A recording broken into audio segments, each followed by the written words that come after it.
Assalamualaikum warahmatullahi wabarakatuh.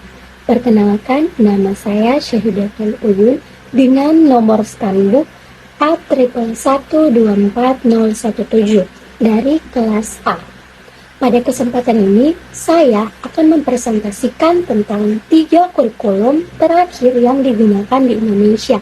Yang pertama KTPS 2006, kurikulum 2013, dan kurikulum Merdeka. Lengkap dengan contoh penerapan materi pembelajaran di tingkat SMP ataupun SMA. Semoga penjelasan ini dapat membantu kita memahami bagaimana perubahan kurikulum mempengaruhi proses belajar mengajar. Kurikulum yang pertama yaitu kurikulum KTPS. Kurikulum tingkat satuan pendidikan atau yang biasa disingkat KTPS 2006 memiliki ciri utama. Yang pertama, kurikulum disusun oleh sekolah, bukan pusat. Kedua, sekolah punya kebebasan mengembangkan silabus dan RPP. Yang ketiga, pembelajaran masih bersifat teacher-centered atau berpusat pada guru.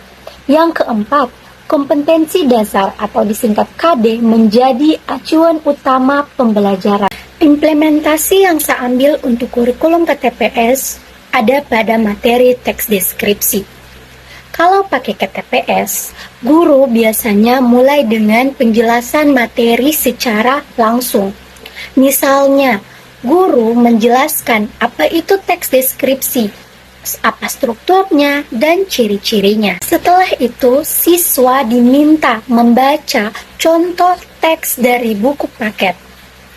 Aktivitas siswa cenderung mengikuti arahan guru. Misalnya, menemukan kata sifat, mengidentifikasi objek yang dideskripsikan, lalu mengerjakan latihan soal di buku. Penilaian lebih fokus pada produk, misalnya menulis teks deskripsi dengan mengikuti contoh yang sudah ada. Jadi, ruang aktivitas siswa masih terbatas. Selanjutnya ada kurikulum 2013 atau yang biasa disingkat K13. Ciri utama dari K13 menekankan pembelajaran aktif. Nah, ada 4 kompetensi inti atau KI. Yang pertama, sikap spiritual. Yang kedua, sikap sosial. Yang ketiga, pengetahuan. Yang keempat, keterampilan. Guru menjadi fasilitator, bukan pusat belajar. Pembelajaran menekankan scientific approach atau mengamati, menanya, mencoba, menalar, mengomunikasikan. Untuk kurikulum 2013, materi yang diambil adalah Bahasa Indonesia SMP, yaitu teks deskripsi. Implementasi ke 2013 pada materi teks deskripsi, dalam K13 pembelajaran lebih interaktif. Guru tidak langsung menjelaskan, tetapi memberi stimulus dulu. Misalnya, guru menunjukkan gambar pasir, pantai, atau sekolah.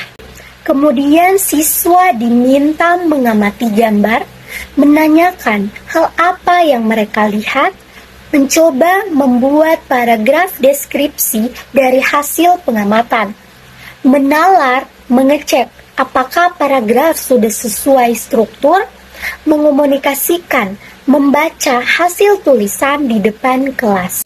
Penilaiannya mencakup sikap, pengetahuan, dan keterampilan, sehingga lebih menyeluruh, siswa lebih aktif dan kreatif. Kurikulum yang terakhir yaitu kurikulum Merdeka dari tahun 2022 sampai sekarang. Ciri utama kurikulum Merdeka yaitu pembelajarannya berbasis kompetensi, bukan administrasi. Beban belajar lebih fleksibel, penilaian lebih sederhana, dan ada proyek penguatan profil pelajar Pancasila atau yang biasa disingkat P5. Siswa belajar sesuai minat, kebutuhan, dan tingkat perkembangan. Materi yang saya ambil yaitu Bahasa Indonesia SMP teks deskripsi. Nah, implementasi kurikulum Merdeka pada materi teks deskripsi dalam kurikulum Merdeka Pembelajaran jauh lebih bebas dan berpusat pada siswa. Guru boleh merancang pembelajaran berdasarkan kondisi kelas. Misalnya, untuk materi teks deskripsi, guru mengajak siswa mengobservasi langsung ke lingkungan sekolah. Nah, siswa mengambil foto taman, kantin, dan lapangan olahraga.